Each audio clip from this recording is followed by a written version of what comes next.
Ward के जी विधवा जी संपूर्ण ज्येष्ठ नागरिक जी संपूर्ण अपांग संपूर्ण के लागी सिरक वितरण कार्यक्रम। सिरक वितरण ना जी हम अहाँ सबके जानकारी कराबै छी अखनी 14 नंबर के वार्ड अध्यक्ष श्री कृष्ण कुमार यादव क्रिस जे हमरा बतेला जे अहाँ का अपांग वृद्ध और एकल महिला सबके लागी जे छै अहाँ का फाइबर के सिरक जे वार्ड के बजट से जे छै अहाँ का जाड़ा में जैसे सुरक्षित रहते जाड़ा में जे सब कोनो तरह के जैसे जाड़ के कठिनाई नहीं भोगे पड़ते तेहन तरह का अहाँ का ध्यान में राखत ई जे से फाइबर के सिरक वितरण करे के कार्यक्रम अखन रखने छै एहिठाम अपने के 14 नंबर के संपूर्ण के जे से ई वितरण जे अहाँ का अपांग के बाद अपने के वृद्ध और एकल महिला के देते जे अहाँ के वार्ड अध्यक्ष जी और एठाम के जे छै से अहाँ के बेचन राय जे 14 नंबर के वार्ड सदस्य छै और अहाँ के यूसुफ मियाँ और एहन एहन बुजुर्ग जे छै से अपना हाथ से जे फाइबर के सिरक वितरण कए रहल छै से हम अहाँ सबके जानकारी कराबै छी।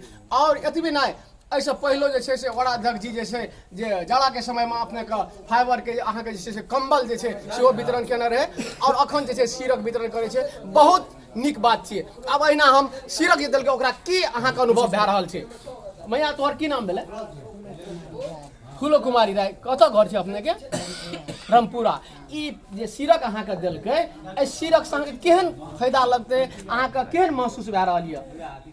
ई सिरक जे अहाँ के देलकै ना वार्ड अध्यक्ष जी अपना हाथ से ऐसा जे छै से अहाँ के नीक भेलै कि खराब भेलै? नीक भेलै ओ रुपए जार वार्ड अध्यक्ष जी अपने सबके लागी नीक करे छै कि खराब करे छै? नीक करे छै ना। तऽ आब यहाँ सबके जे जाड़ा में देलकै तऽ आब तऽ जाड़ नहीं हेतै। नहीं हेतै जाड़ तऽ बहुत एकटा जे छै से बड़का चीज छै ना। लिअ बहुत बहुत धन्यवाद माता जी अहाँ के एहिठाम जे छै बहुत बहुत उपस्थित भेल।